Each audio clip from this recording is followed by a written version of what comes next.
अस्सलाम वालेकुम। मेरा नाम रक्साना कौसर है। मैं बहुत गरीब बंदा हाँ। मेरे छोटे छोटे बच्चे ने। मेरा खावन दा एक गुर्दा ख़त्म हो गया, एक है तो भट्ठे वाला साडा मकान ते कब्जा कर लिया, साडा मकान भी लै लिया। मेरे बच्चे जेह्ड़े न भुक्खे मरदे न पे, साडे कोल कोई चीज़ नहीं।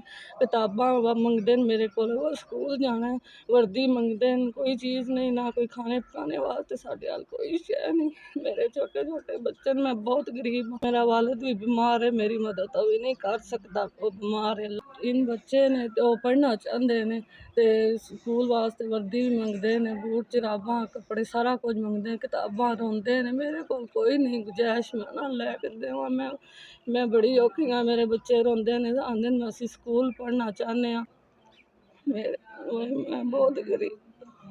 एक दो तीन चार पाँच भला होवे भाई, तुसां 5000 रुपया गलिया, अल्लाह तुहानू सुख देवे, अल्लाह तुहाडे बच्चे जो मैं मजबूर रवो। तात मेरे छोटे छोटे बच्चे ने ते किताबां भी मंगदे न ते नाले वर्दियां भी मैं उन्होंने लै लै सन। अल्लाह तुहानू चोखा देवे। मैं तुहानू दुआ दे सी, मेरे बच्चे भी दुआ दे सन। अल्लाह तुहानू चोखे तो चोखा देवे, अल्लाह तुहाडी जिंदगी करे, अल्लाह तुहाडे बच्चों की जिंदगी करे। ਇਹ ਤੁਹਾਡਾ 5000 ਗੱਲੇ ਆਏ ਮੇਰੇ ਵਾਸਤੇ ਬੜਾ ਮਹਿਨਾ ਰੱਖਦਾ ਹੈ। ਤੁਸੀਂ ਇਹ ਗੱਲੇ ਮੇਰੀ ਮਜਬੂਰੀ ਹੱਲ ਹੋ ਗਈ। ਮੈਂ ਸਾਰੀ ਜ਼ਿੰਦਗੀ ਤੁਹਾਨੂੰ ਦੁਆਵਾਂ ਦੇ ਸਾਂ, ਬੱਚੇ ਵੀ ਦੁਆ ਦੇ ਸਨ। ਅੱਲਾ ਭਲਾ ਹੋਵੇ, ਅੱਲਾ ਸੁੱਖ ਦੇਵੇ, ਅੱਲਾ ਬੱਚੇ ਦੀ